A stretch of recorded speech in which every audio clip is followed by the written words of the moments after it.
President of the United States of America. A proclamation. Whereas great and weighty matters claiming the consideration of the Congress of the United States form an extraordinary occasion for convening them, I do by these presents appoint Monday, the 26th day of October next, for their meeting at the city of Washington, hereby requiring the respective senators and representatives then and there to assemble in Congress in order to receive such communications as may then be made to them, and to consult and determine on such measures as in their wisdom may be deemed meet for the welfare of the United States. Done at the city of Washington, the 30th day of July, A.D. 1807, and in the 32nd year of the independence of the United States. Thomas Jefferson. December 3rd, 1807. Thomas Jefferson to Mr. Gallatin. Your proposition of yesterday has some good phases and merits consideration. I have only seen Mr. Madison as yet, who objects to it. Another proposition which may be considered is the continuing the suspension of the present law by an act of Congress to the last day of the session. Effectual salutations. What is good in this case cannot be affected. We have therefore only to find out what will be least bad. The Chesapeake Leopard affair placed a president and an administration that was generally wary of armed conflict on the path of war, a conflict that it could ill afford and a challenge that it was ill-equipped to meet. Thus, in the time between first learning of the event and the new session of Congress, Jefferson and his administration worked to determine what was the quote-unquote least bad solution that could be found. It is this deliberation and response that we shall discuss in this episode, dear listener. Before we dive in, though, I'd like to welcome you to the presidencies of the United States. I'm your host, Jerry Landry. Special thanks to Stacy from History's Trainwrecks and my husband Alex for providing the intro quotes for this episode. As we've seen in this podcast, there are parts of history that aren't as well covered in elementary or secondary school courses as we students of history might like. Stacy took his passion for studying the subject and started the History's Trainwrecks podcast to examine more of those points in history in more detail. Thus far, he has explored topics ranging from the career of Cato the Younger to the naming of Hoover Dam. He's currently in the midst of a series of episodes about Theodore Roosevelt that presidential history fans would enjoy. Once you're done with this episode, you can check out Stacy's podcast by going to History's Trainwrecks, that's all one word, .com, or by searching for History's Trainwrecks anywhere fine podcasts can be found. My husband Alex has been pulled in to provide intro quotes on a number of occasions, and he never hesitates to offer his support. Without him, there very well may not have been a Presidencies podcast. I still remember talking with him one evening in the kitchen a few years back about my passion for history and my search for what to do with it. It was his suggestion that led me to start exploring just what it took to launch a podcast, and the rest is history. For all of his support over the years in all aspects of my life, I am eternally grateful. Je t'aime, mon mari, avec tout mon cœur. When last we left the tale of the Chesapeake Leopard affair last episode, the USS Chesapeake had limped back to Norfolk after its embarrassing encounter with the HMS Leopard, which had left 3 American sailors dead and 18 injured. Commodore James Barron had to send word back to the government in Washington about what had transpired, and he chose his flag captain, Charles Gordon, and Dr. John Bullis, one of the civilians who had been traveling aboard the Chesapeake to the Mediterranean, to be his emissaries to carry his message. As noted by historian Ira Dye, choosing Gordon for this mission was a, quote, terrible mistake. Somebody was going to be held at fault for what had happened, and if it was not Gordon, it would be Barron himself. Allowing the politically seasoned Gordon to get his side of the story in front of the Secretary of the Navy was an act of professional suicide on the part of James Barron. Gordon had ties to the Nicholson family, a prominent political family in Democratic Republican circles, and his aunt was the wife of Secretary of the Treasury Albert Gallatin. As noted by historians Spencer Tucker and Frank Reuter in their work on the Chesapeake Leopard affair, quote, in his report, Barron expressed no displeasure with his officers' conduct. Perhaps he assumed they would close ranks with him to protect their own reputations from the censure sure to follow. If so, he was sadly disappointed. For Gordon also carried a letter from the frigate's lieutenants to Secretary of the Navy Smith. As news traveled to the nation's capital, the citizens of Norfolk went into an uproar at what had happened off the coast. The Norfolk Gazette and Public Ledger asserted that the Chesapeake Leopard affair, quote, had produced a degree of agitation beyond anything we ever witnessed or can attempt to describe. This was an insult to national honor, and thus citizens of Norfolk, as well as nearby Portsmouth, gathered on June 24th, quote, and unanimously adopted resolutions calling for an end to all communication with or assistance to British warships now within our waters and on our coast, for citizens to wear crepe for 10 days in memory of those killed on the Chesapeake, for a subscription fund for the wounded and the families of those killed in the attack, and for Mayor Richard E. Lee to call out the militia.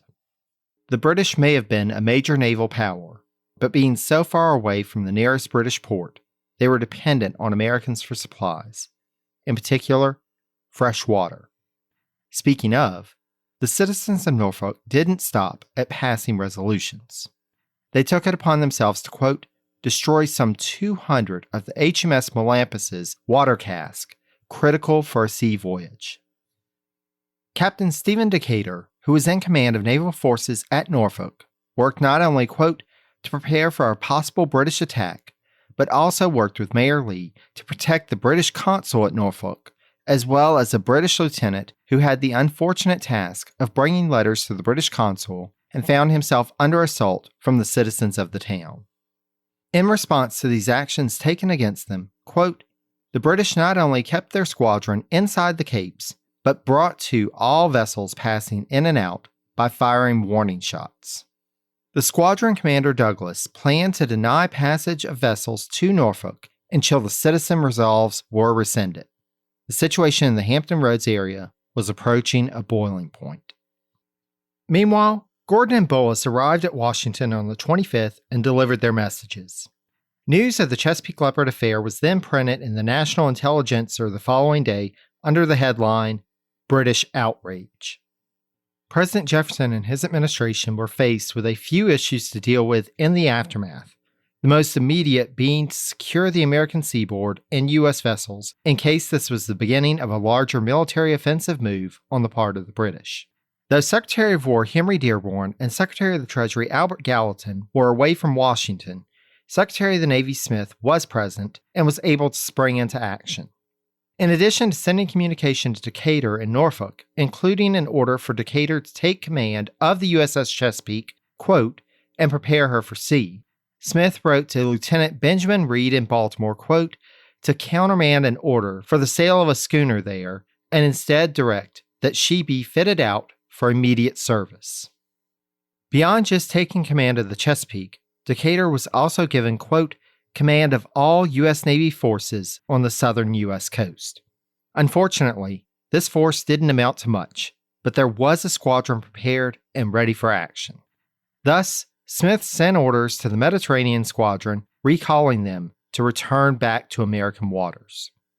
For 6 years, there had been a U.S. naval presence in the Mediterranean, but with these new orders, that squadron abroad came to an end.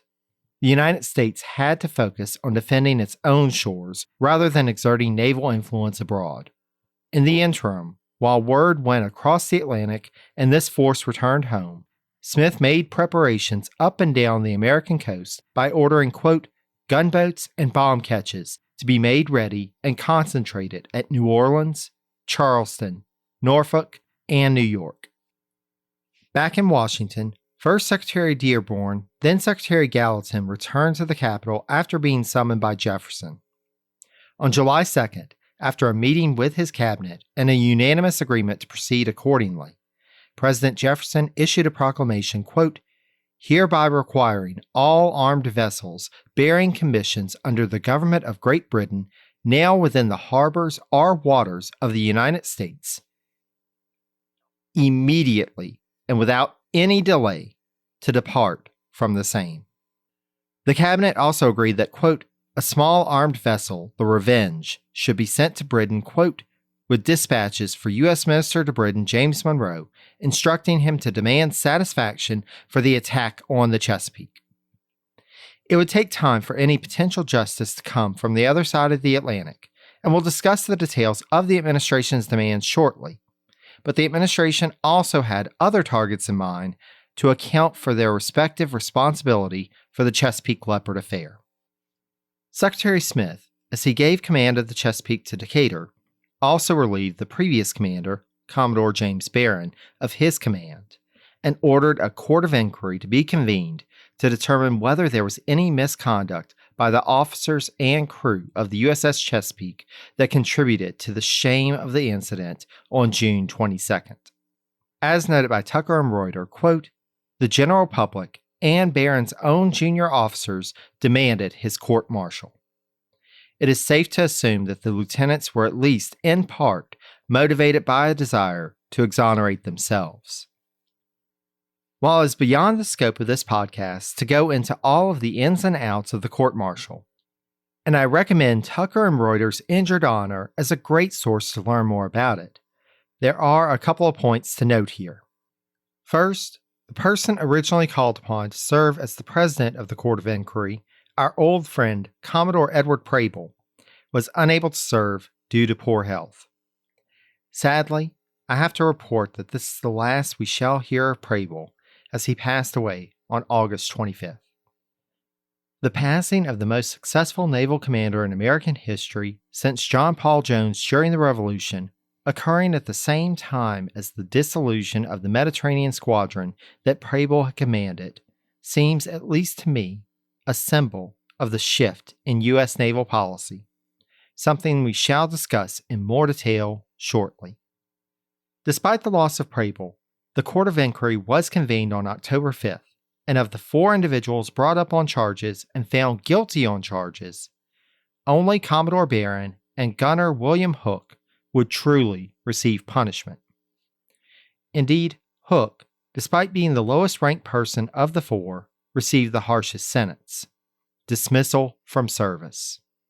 Barron was found guilty of, quote, neglecting on the probability of an engagement to clear the ship for action, and was suspended from service for 5 years. Flag Captain Charles Gordon, despite being found guilty of, in general, quote, negligently performing the duty assigned him, was only sentenced to a, quote, private reprimand by the Secretary of the Navy or by such person as he, i.e., the Secretary, may think proper to appoint for that purpose. Tucker and Reuter attributed this lenient sentence to Gordon's, quote, political connections. Marine Captain John Hall was likewise found, quote, guilty of negligently performing the duty assigned him, and was also sentenced to a reprimand by the Navy Secretary, quote, at such time and in such manner as he shall think most proper. Though it will be a while before he comes back into the narrative, this will not be the last we hear from James Barron. For now, just know that he would carry with him moving forward the shame of dereliction of duty, a burden which would not be lifted from his shoulders for the rest of his days. Hey there! Are you interested in building your brand, whether it's personal, startup, or corporate, and developing your leadership skills? On Minter Dialogue, come join me, Minter Dial, as I interview some of the world's most interesting personalities, entrepreneurs, business people, and authors. I'm proud that this podcast, which is available through all your favorite podcast services, is part of the Evergreen Podcast Network. Check out the Minter Dialogue show on leadership, transformation, and brand strategy, where you'll get stimulating conversations that elevate your energy and spark change. In his response to the crisis in early July 1807, Jefferson and his cabinet also had to consider whether to call Congress back into session. Despite knowing that calling Congress back quickly would likely result in a declaration of war, Secretary of the Treasury Albert Gallatin and Secretary of the Navy Robert Smith, in one of the rare instances of agreement between the two, felt that Congress should be brought back into session as soon as possible. Aware of the war fever that was building in both political and social circles, the President and Secretary of State James Madison felt it best to allow some time to pass and hopefully have tempers cool before Congress returned. The decision was made for a proclamation to be issued on August 24th, nearly 2 months after the Chesapeake Leopard incident, calling for Congress to reconvene a few weeks earlier than originally planned, on October 26th. This was, of course, with the caveat that no further action was taken by the British. If necessary, the call could be made at any time to bring Congress back immediately. As noted by Tucker and Reuter, quote, President Jefferson felt as vindictive and angry as the most contentious of his fellow citizens. But regardless of Jefferson's own emotions, common sense dictated that he act with caution and wait for more information before determining official policy. In the meantime, he had scarcely more accurate information for assessing the rumors of British military activity than did the average citizen. This did not stop the administration, however, from taking a few more precautions. The cabinet decided on July 5th to send a request to state governors to call up 100,000 militia troops. Meanwhile, Secretary of War Dearborn would work on the ground to organize the defenses of New York City. Once orders were sent off to various points of the nation and world, the president and his closest advisors could do little more but wait to see what happened and continue to plot out next steps in the best case or worst case scenario. As noted by Madison biographer Ralph Ketchum, quote, the cabinet planned diplomatic moves and considered the state of the nation's defenses. Gallatin drew a long memorandum on the status of 15 seaports he thought easy to defend and 7 others, including New York, Washington, Norfolk, and New Orleans, that require particular attention and more powerful means of defense. Gallatin also outlined military operations against Halifax and other places in Canada and gave estimates of the men and money necessary for them. During July 1807, frantic plans on paper for war and desperate hopes for peace at once occupied the cabinet as it encountered the most serious threat of war since the XYZ affair of 1798. For a time, it seemed that war would come, whether the U.S. was prepared for it or not. Indeed, around the time that the cabinet was deliberating in Washington, quote, a British frigate fired on a harmless United States revenue cutter carrying Vice President George Clinton and his daughter from New York to Washington. At this point, though the Jefferson administration was unaware of this fact, the British government had not weighed in on whether it actually sought a war with the United States or not. While it would take some time for word to travel across the Atlantic about the incident, the British ships in American waters decided, quote, after considerable verbal abuse of local authorities, to abide by Jefferson's proclamation and leave U.S. ports. July came and went without any other British military aggressions. As the summer progressed, the president ordered land defenses on the Virginia coast to be downgraded, quote, to a roving cavalry patrol, and gave permission for, quote, port officials to supply British armed ships with water and food. Again, from Tucker and Reuter, quote, as the Royal Navy reduced its presence, the pervasive public anger dissipated. It was a precipitous development for the United States, for, despite the big push coming from the administration, it took nearly 5 months after the Chesapeake Leopard affair before 16 gunboats in Norfolk, quote, had commanding officers, and only 5 were lieutenants. As noted by historian Tom Armstrong in his biography of Robert Smith, quote, limitations that the Congress had previously placed upon the Navy left defense preparations inadequate. While international and domestic crises confronted the government, Smith seemed constantly to battle for adequate funds to allow his department to function properly. Had an invasion truly been the aim of the British government in 1807, it is very likely that they would have succeeded. The events of June 22nd, though, would come as a complete surprise to the Portland ministry back in London. This news would find the 2 chief U.S. diplomats in London already reeling from their own surprising news. As discussed last episode, Jefferson and Secretary of State Madison had rejected the treaty negotiated by U.S. Minister to Britain James Monroe and U.S. Special Envoy William Pinckney. As we talked about in the past, communication across the Atlantic could sometimes take quite a while, as evidenced by the fact that it took until months after they had negotiated the treaty and sent it on that Monroe and Pinckney learned in April 1807 that they were to limit their negotiations with the British to the issue of impressment per Madison's orders. They were, at that point, in the midst of negotiations of the U.S.-Canadian border.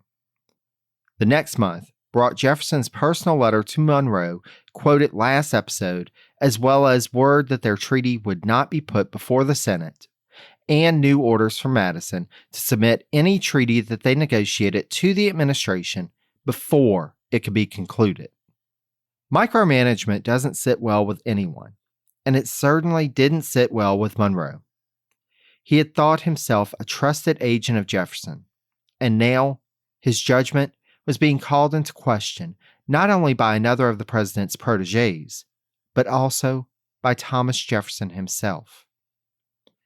Meanwhile, he had been receiving letters from none other than Representative John Randolph of Roanoke, Democratic Republican from Virginia, about how Jefferson had strayed from the cause.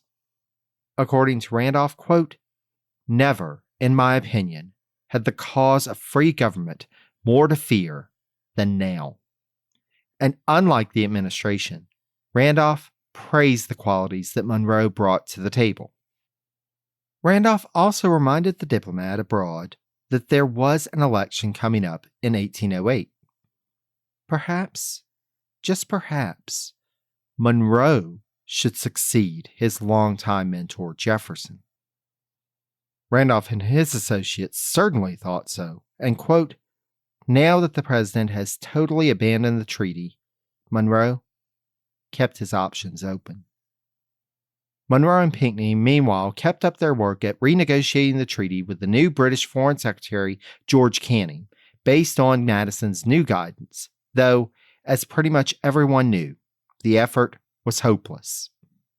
In late July, circumstances changed a bit as news of the Chesapeake Leopard affair arrived in London. Indeed, it would be from Canning that the two American diplomats would learn of the matter. Canning did the honor of sending a private note to Monroe to, quote, "express his regrets."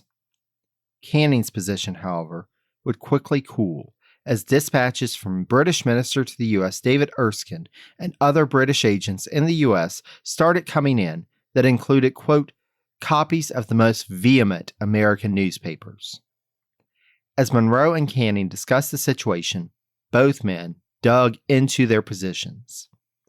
Canning concerned himself with the matter of the nationality of the four men removed from the Chesapeake, while Monroe insisted that the practice of impressment was the real issue, not the nationality of the men. The British should not have boarded the Chesapeake regardless. Ultimately, the Portland government came to the conclusion that the Americans should be placated, as they could ill afford to drive the U.S. into the arms of France when the war against that nation was going so poorly. Thus, quote, "at Canning's request, King George formally apologized for the attack on the Chesapeake." Both the king and the foreign minister publicly stated that the Royal Navy should never stop the national ships of a neutral country, and certainly not fire upon them. His Majesty's government also offered compensation to the families of the American seamen killed during the attack. This presented hope that the frosty reception that had epitomized most of Monroe's tenure in London might just be thawing a bit. Then, Madison's instructions, with the administration's demands to resolve the Chesapeake Leopard affair, arrived. Naturally, Jefferson and his administration sought, quote, "both an apology and an explanation for the Leopard's attack, as well as the return of the four men taken from the Chesapeake, compensation, quote, for damages to the ship itself, a court-martial for Captain Humphreys, and the recall of Admiral Berkeley." The president, though, pushed things one step too far. Over the objections of Secretary of the Treasury Gallatin, Secretary of War Dearborn, and Secretary of the Navy Smith, Jefferson had insisted that Madison's instructions to Monroe and Pinckney include a demand for, quote, the British government's disavowal of impressment from American merchant ships as well as from U.S. naval ships. As Tucker and Reuter explained in their book on the Chesapeake Leopard affair, quote, in so doing, he, Jefferson, committed a diplomatic blunder that would haunt the rest of his presidency. His detailed instructions to Monroe and Pinckney backed the British government into a diplomatic corner, leaving it little room to maneuver. The Portland ministry had already agreed to recall Admiral Berkeley as well as order Captain Humphreys home, but it was facing criticism in the press about conceding too much to the Americans. The public didn't necessarily want a war with the U.S., but they also didn't want British honor to be diminished by conceding too much to what it saw as a minor power. Monroe, following Madison's orders, continued to push for a disavowal of the practice of impressment, even going so far as to suggest, quote, that impressment of American sailors indicated Britain's continued lack of respect for the United States. To which Canning responded that he felt that the American minister was exploiting the crisis coming out of one incident to try to get his way on a larger issue, which, to be fair, was what Jefferson was aiming to do. Seeing that further negotiation with Monroe and Pinckney was pointless so long as they would not, quote, separate the general issue of impressment from the specific problems rising from the Chesapeake crisis, Canning informed the two American diplomats that he was sending an envoy to Washington to negotiate with the President and the Secretary of State directly. This development, in turn, pushed Monroe beyond his breaking point. James Monroe had been U.S. Minister to Britain for over 4 years at this point, and in that time, he had accomplished little.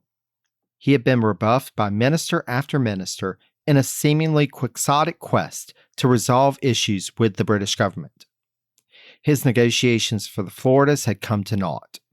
When he had finally achieved a diplomatic breakthrough with the Monroe-Pinckney Treaty, his efforts had been rejected by his own government in the form of his two supposed friends and colleagues. All he had to show for his time in London was greater debts and aggravation. And as William Pinckney had already been authorized to take over his post as U.S. Minister to Britain whenever Monroe was ready to return home, there was little reason for him to stay any longer. Thus, on October 8th, he wrote to Secretary of State Madison that, quote, my communications with Mr. Canning are essentially closed, and in consequence, I have taken leave of the King and shall sail in about a week or 10 days for the United States. He attributed blame to interests including, quote, British merchants, the East India Company, and the Royal Navy for the failure of his mission. But there were two others that we can imagine, though he likely wouldn't have admitted it, that bore some responsibility as well. If not for Jefferson and Madison, the Monroe-Pinckney Treaty would have helped to bring U.S.-British relations back from the brink at least a little bit. Instead, as the Monroes prepared to return home after half a decade away, there was a great fear that war would not be long in coming for their nation. Taking us back to the United States, we must briefly touch on one matter that came before the administration at the same time as they were responding to the Chesapeake Leopard matter and dealing with the aftermath of the unsuccessful prosecution of Aaron Burr. It's beyond our scope to go into too much detail with this, but it involves an individual that we've come across multiple times already, the latest being in episode 3.31. Edward Livingston was becoming a name to know in New Orleans, and in late 1807, he came to the attention of the Jefferson administration. Livingston was claiming rights to what was called a batture, or a beach on the Mississippi River near New Orleans. As described by Jefferson biographer Dumas Malone, it was, quote, that part of the bed of the Mississippi at New Orleans below the levee that was dry for about half the year and covered with water during the remainder. I know you're asking yourself, dear listener, why would this come to the attention of the President of the United States? Well, this particular batture, quote, was said to have measured in 1806 from 122 to 247 yards in breadth at low water, and was estimated by Jefferson as being worth $500,000. Jefferson was informed that this land, quote, had been used by the inhabitants of New Orleans to furnish earth for streets and courtyards, to provide in the dry season a landing for boats from upstream, and, when inundated, to serve as a harbor where boats could be anchored. It had long been considered public land, but now Livingston and a partner were attempting not just to establish a legal claim to the land, but also, quote, construct a canal and levee through the Bacheur. In mid-1807, when Livingston had sent workers to begin construction, these workers were driven off by local citizens. Again, though, I can hear you ask why Jefferson would need to be involved in this. Couldn't the Orleans territorial governor handle this? Indeed, William C.C. Claiborne was working with members of the New Orleans City Council, and in the latter part of the year, a resolution was adopted transferring claim to the Bacheur to the federal government. Claiborne had meanwhile already reported back to the president his belief that the federal government already had ownership of the land. Claiborne also shared that, quote, Mr. Livingston is alike feared and hated by most of the ancient inhabitants. They dread his talents as a lawyer and hate his views of speculation, which in the case of the Bacheur was esteemed very generally by the Louisianians no less iniquitous than ruinous to the welfare of the city. Naturally, with so much going on and with the 10th Congress about to come into session, Jefferson didn't have much time to think about the matter. Instead, he referred it to Attorney General Caesar Rodney, who responded on October 24th that, in his opinion, quote, the Bacheur was the property of the United States, and that under an act of Congress adopted earlier that year, the government was explicitly authorized to eject intruders from its lands. With that, Secretary of State Madison was authorized to send orders to the Marshal of the Orleans Territory, quote, to remove any persons who had settled or taken possession of the Bacheur. By March 1, 1808, Jefferson learned from Claiborne that Jefferson's orders had been executed, and Jefferson referred the entire matter to Congress for its concurrence. We'll leave this here and pick it back up in the Jefferson post-presidency episode, as there is more to discuss, but a couple of points I wanted to note here. First, as noted by Malone, quote, Rodney's opinion in the matter does not appear to have been based on much study, but it was accepted by Jefferson and his colleagues at a cabinet meeting, and action was unanimously agreed upon. Malone later goes on to give Rodney at least a little credit when he wrote, quote, in this extraordinarily complicated case, it is difficult indeed to determine where the right lay and how serious the situation was. But in the effort to safeguard what Jefferson believed to be an imperiled public interest, he resorted to an uncharacteristic exercise of authority. We're going to see the administration exert more forceful authority in the latter days of Jefferson's presidency than we've seen generally to date, as the Bacheur controversy prefaces. Likewise, I think I've said previously to look out for Edward Livingston. I can assure you, we will hear from him again. The 10th United States Congress began its first session on October 26, 1807, as summoned by Jefferson, and the president had much to report to the legislative body when he sent over his annual message the next day, likely conveyed by his private secretary, Isaac Coles. The message began with an explanation for the earlier-than-usual convening. Quote, circumstances, fellow citizens, which seriously threaten the peace of our country, have made it a duty to convene you at an earlier period than usual. He revealed the Monroe-Pinckney Treaty and why it was deemed inadequate to present for ratification due to it not resolving the impressment issue, which, as proven by the Chesapeake Leopard affair, was a crucial foreign relations issue. He also noted the British Orders in Council of January 7th, which he reported had resulted in, quote, our trade on the Mediterranean being swept away by seizures and condemnations, and that trade in other seas is threatened with the same fate. The best news that he could deliver was that matters with Spain seemed to be at a stalemate, and there had been no further aggression since Wilkinson had reached the agreement on the Sabine River frontier. As noted by Malone in his assessment of Jefferson's intentions with his message, Malone felt, quote, that he, Jefferson, hoped for the continuance of public indignation against the British in support of his efforts to gain satisfaction from them. But it was not to be expected that public indignation would continue at fever pitch in the absence of further provocation. And in the weeks following his Chesapeake Proclamation, he, again, Jefferson, had done more to allay than to heighten it. In his message to Congress, he managed, with the help of his advisors, to avoid impaling himself on either horn of his dilemma.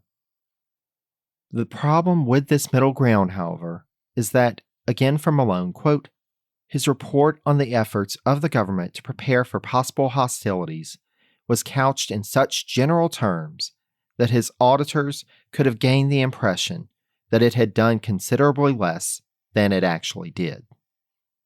Though Jefferson was vague about certain items in his annual message, there was one point that he made rather clear, and that was coastal defense.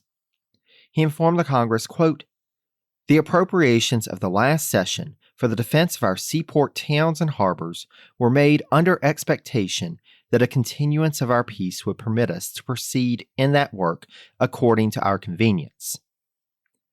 It has been thought better to apply the sums then given toward the defense of New York, Charleston, and New Orleans chiefly, as most open and most likely first to need protection, and to leave places less immediately in danger to the provisions of the present session.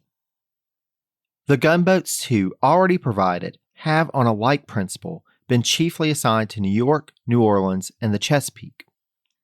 Whether our movable force on the water, so material in aid of the defensive works on the land, should be augmented in this or any other form is left to the wisdom of the legislature.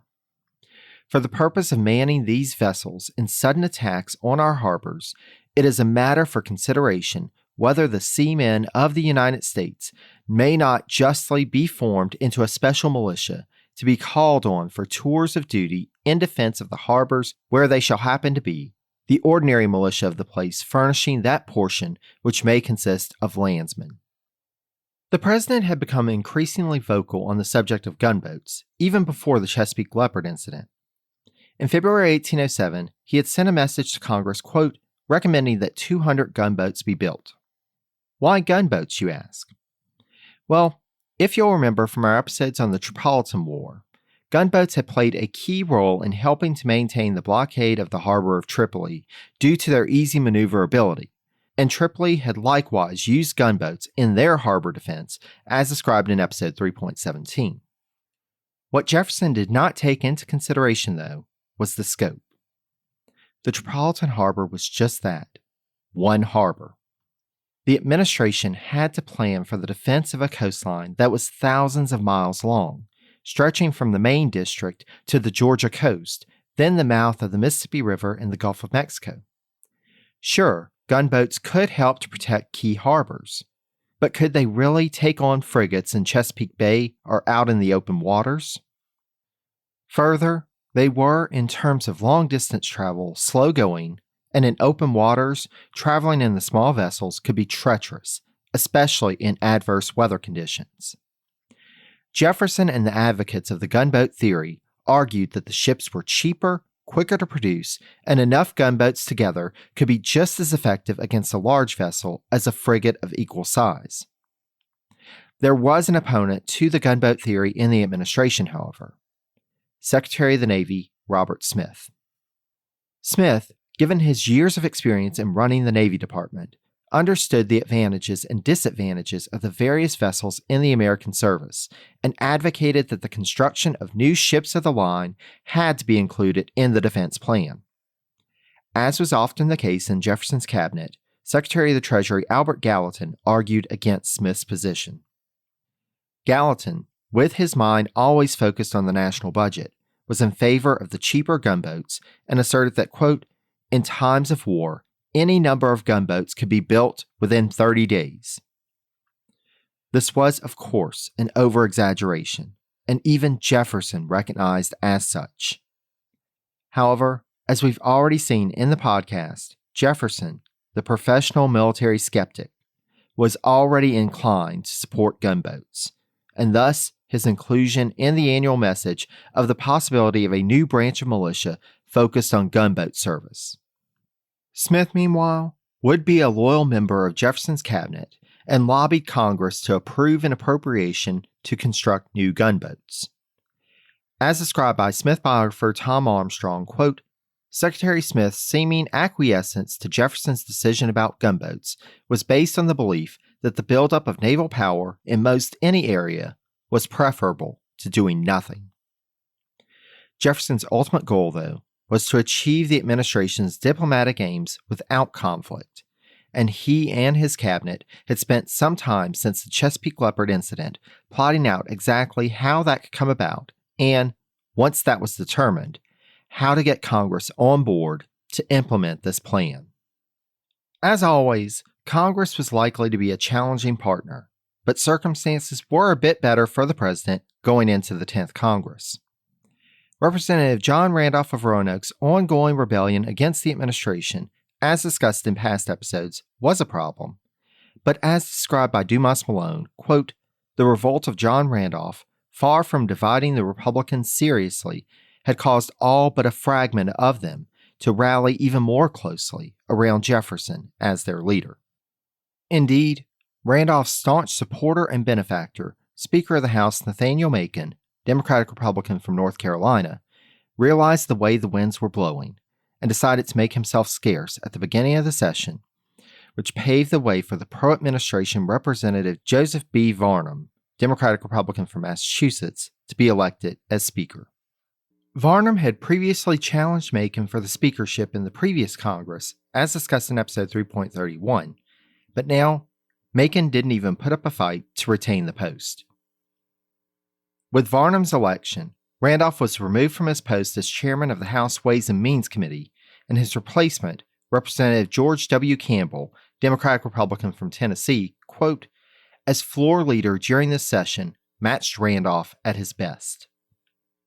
With more amenable congressional leadership in place, it now came to the administration to push an agenda forward. There was precedent for the people on the eastern seaboard using economic means to exert influence, starting with the lead up to the Revolutionary War. The president, along with others, could remember the boycotts and economic sanctions that had proliferated at the time. Jefferson and his Secretary of State had long been advocates of using trade as a weapon to influence foreign powers as an alternative to armed conflict. So it is hardly surprising that it was in this avenue that the administration's discussions about an official response fell. Now, there was already the Non-Importation Act that had been in place since the year prior, but was not at that point in effect. It had gone into effect on November 15, 1806, as originally intended, and over the next few weeks there were, quote, a number of prosecutions, seizures, and penalties. However, Jefferson had proposed, and Congress had agreed to suspend it to allow for negotiations with the British to continue. The suspension had a deadline of December 14th. As noted by Malone, quote, what had hitherto been, except for a few weeks, merely a threat, could now be regarded as an anti-British measure of reprisal or economic coercion. Though not a powerful weapon, it was two-edged, and Americans, as well as English, could expect financial injury from it. The administration agreed that it did not go far enough, and there was talk in their circles of suggesting that the president be given more control by Congress over applying economic pressure when needed.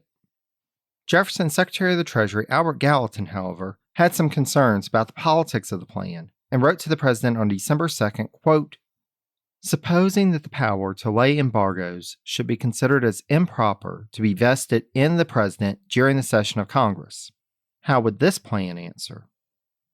To repeal the present Non-Importation Act, and in lieu thereof, to pass a general Non-Importation Act from Great Britain to take place, say, on 1st February next. This is thrown out for consideration and may be liable to other objections, but might pass the House with more facility than the other plan. While Jefferson, in his reply the next day, noted that Madison objected to the idea, he felt that it, quote, has some good phases and merits consideration, and concluded his quick note to Gallatin by asserting that, as heard in one of our opening quotes for this episode, quote, what is good in this case cannot be affected. We have therefore only to find out what will be least bad. It would quickly become apparent that a response was needed, sooner rather than later. The administration started receiving dire reports from its agents in Europe. It was becoming clear that French Emperor Napoleon was determined to enforce his Berlin Decree against all powers, including the United States. Meanwhile, a proclamation from British King George III asserted that the United Kingdom was doubling down on the practice of impressment and intended to be even more aggressive about it. The British were now denying the validity of papers of naturalization to prove that one was an American citizen, so there were even less safeguards than previously for sailors on U.S. ships. Accordingly, Jefferson sent a special message to Congress on December 18th with accompanying documents.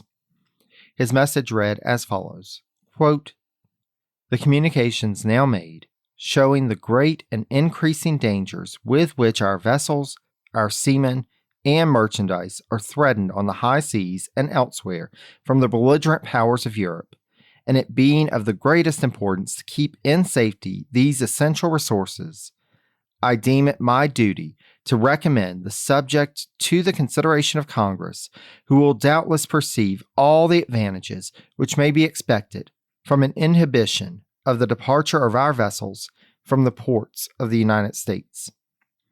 Their wisdom will also see the necessity of making every preparation for whatever events may grow out of the present crisis. With this message, President Jefferson was officially recommending that Congress authorize a full embargo. But what is an embargo, and how does it differ from the Non-Importation Act, you ask? The Non-Importation Act had a limited scope in terms of the goods that could not be imported into the U.S. and was more focused on the trade with Britain than with France. The embargo that Jefferson was talking about, and which was both presented as a bill and approved in the Senate on the same day as Jefferson's message was delivered, was a general prohibition of all foreign trade. Before we turn to the action taken by the House, let's zoom in for a second on what occurred in the Senate and catch up with someone that we've discussed in the past. Senator John Quincy Adams of Massachusetts. Senator Adams had been aligned with the Federalists in Congress previously, but by this point, he had found himself in accord with some of the views of his Democratic-Republican colleagues, to the point that, as his biographer Samuel Flagg Bemis remarks, quote, at this juncture, Adams considered himself in communion with no party in the United States. Thus, when the proposal of an embargo came up, and he was appointed to a committee of 5 to consider Jefferson's message of the 18th, he agreed to pushing it forward to the full Senate that day, though, as he noted to a fellow senator, quote, this measure will cost you and me our seats, but private interest must not be put in opposition to public good. Adams was one of the 22 senators to vote for the embargo versus 6 against. We shall, of course, return to the senator from Massachusetts later, but for now, let's see what the House had to say about the embargo. The House's deliberations carried on a bit longer than those in the Senate and were in closed session, so we have no record of the arguments made for or against. Though Representative John Randolph of Roanoke won the privilege of introducing the measure in the House over one of his colleagues, he would ultimately vote against the embargo. He would, however, be in the minority, as the House approved of the embargo by a vote of 82 to 44, and on December 22nd, Jefferson signed it into law. The title of this episode is taken from a political cartoon that came out in 1808 in protest of the embargo, featuring a turtle named Oh Grab Me, who is biting an American trader on his posterior. As you could probably imagine, dear listener, the Embargo Act would prove to be wildly unpopular, but that is something that we will have to discuss in further detail next episode. We will begin next time, though, with an act that went into effect on January 1st, 1808, which was titled, An Act to Prohibit the Importation of Slaves into any port or place within the jurisdiction of the United States. Special thanks again to Stacy and Alex for providing the intro quotes for this episode, and be sure to check out History's Train Wrecks wherever fine podcasts can be found. A link to Stacy's podcast is included on the source notes for this episode, which you can find on the website at presidencies.blueberry, that's BLUBRRY, that's blueberry without the e's.com. There, you can also learn more about the itinerant band, who graciously allowed us the use of clips from their rendition of Jefferson and Liberty as the intro and outro music for this series. The website also has past episodes of the podcast, as well as a wealth of links to resources to learn more about all of the presidents. Thanks so much as well to Alex Van Rose for his audio editing work on this episode. If you're looking for an editor for your podcast or audio project, the link to Alex's page on Fiverr can be found in the source notes page for this episode. If you have any questions or comments, please feel free to reach out to me via email at presidenciespodcast, that's all one word, @gmail.com. You can also find me on social media. I'm on Facebook at Presidencies, on Twitter at Presidencies89, and on Instagram at Presidencies Podcast, again, all one word. I'd also like to take the opportunity to thank HokeyBoy96 for the recent 5-star review left on Apple Podcast. The review is titled, "Such Great Tale, Lovingly Told," and reads as follows, quote, "This is such a great podcast. My only regret is that Jerry will have to live another 100 years to reach my personal hero, FDR. Oh well, I can wait that long. I promise you, I will do my best to live another 100 years to get through as many presidents as I can, and I look forward to the day when, one way or another, I'm able to devote my full energies to podcasting, as it is, as you can tell, very much a passion of mine. I'm so grateful for all the support provided by all of you, be it through leaving a rating and review, or contributing to the podcast through Patreon, or the fulfillment of book requests on the list provided through the website, or in sharing information about the podcast on social media, or with that history buff in your life who you know would love the deep dive provided here. I cannot thank all of you enough for listening, and I look forward to continuing this journey through the annals of presidential history with you. Until next time, stay safe and healthy, be kind to one another, and take care, dear friends.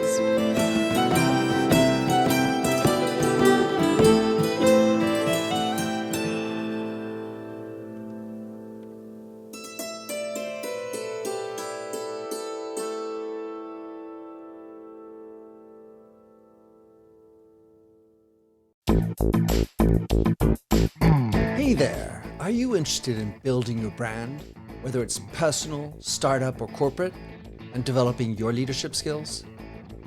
On Mentor Dialogue, come join me, Mentor Dial, as I interview some of the world's most interesting personalities, entrepreneurs, business people, and authors.